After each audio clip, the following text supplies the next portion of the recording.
You might not notice, but a serger is a really great tool when it comes to creating useful household items. You know, things like napkins, swaddle cloths, beautiful scarves, and many more. All by using just one simple technique.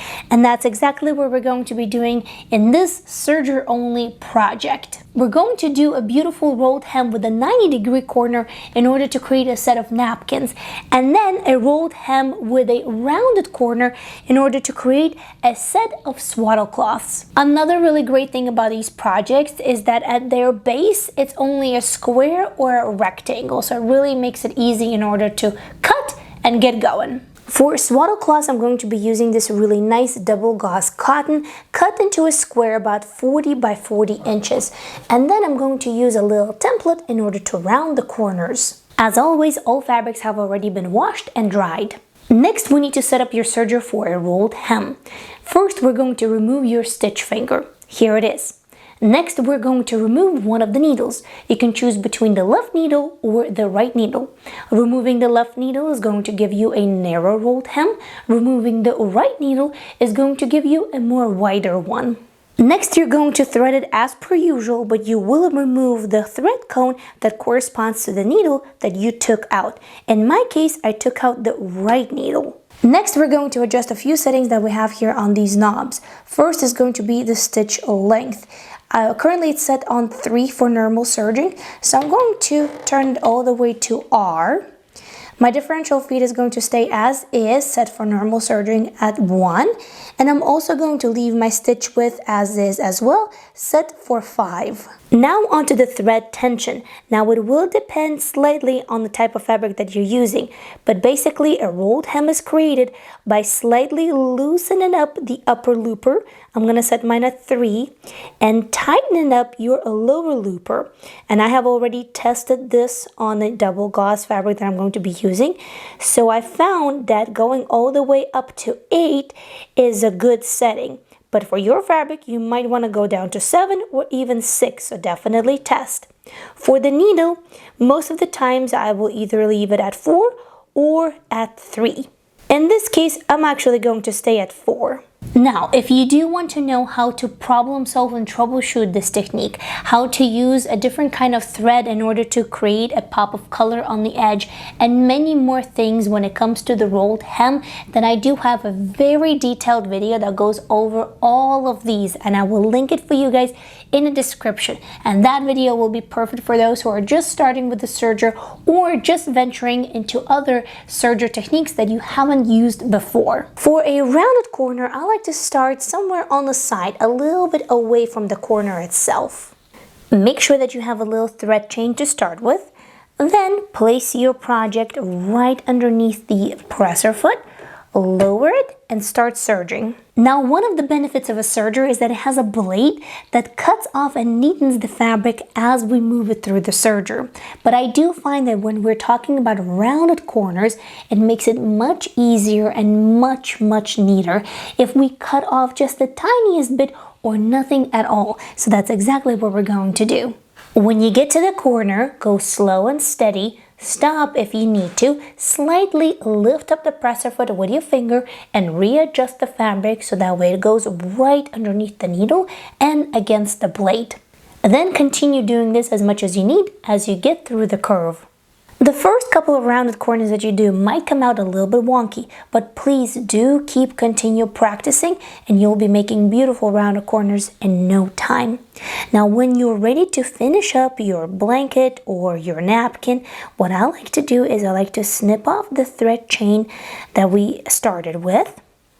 Then we're going to serge just about ½ an inch or a little bit more over it, but when you do that, try not to cut anything off with the blade, otherwise you'll be cutting off the already existing stitching. Once you have serged over the beginning, go ahead and make sure that your needle is up, lift up your presser foot, and then remove the project a little bit, then lower the presser foot and chain off. Here's how this is going to look up close. From here, you can tie this thread into a knot and then snip off the ends. Here's a quick reminder when you're sewing for little babies. Double check what fabric you're using, what is and what isn't allowed, as well as what kind of requirements and guidelines you need to follow. Alright, next let's do a set of napkins with a 90-degree corner. Here I've picked up this quilting cotton from the fabric store and cut into squares 13 inches by 13 inches, but you can of course choose your own measurements. Since this is a different fabric, I have adjusted my settings. I have removed the left needle and left the right needle in, and I've also loosened up the lower looper tension.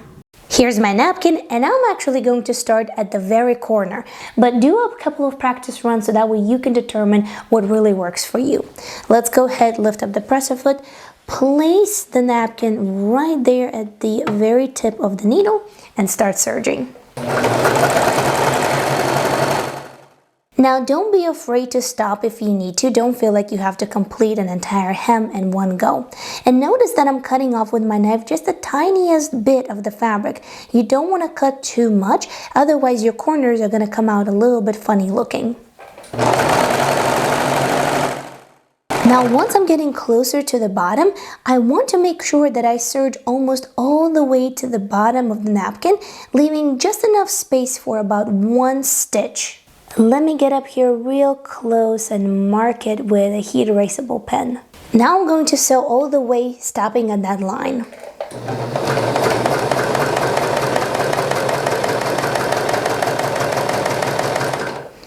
And here on your serger, you have a little window where you can see how your stitching is formed, so you can definitely see when you're approaching that line.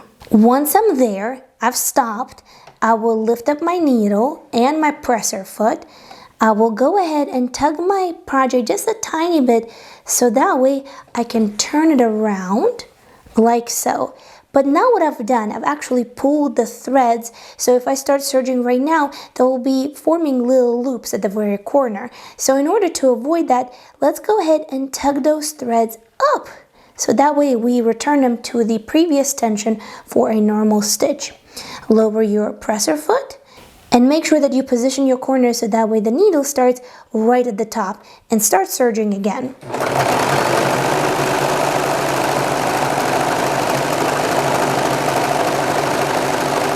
Once you're at the bottom of the other corner, let's go ahead and repeat all of the steps. Once you're ready to finish your napkin, just go ahead and serge all the way down by cutting off this little tail.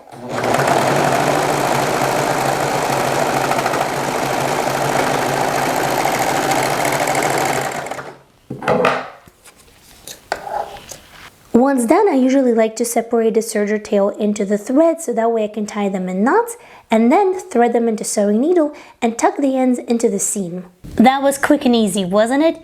If you want to see more serger only projects so that way you can practice your skills and make useful things, then click right over here. I have a full series featuring a lot of different projects. And until next time, happy, thoughtful serging. I'll see you very soon in another video. Bye!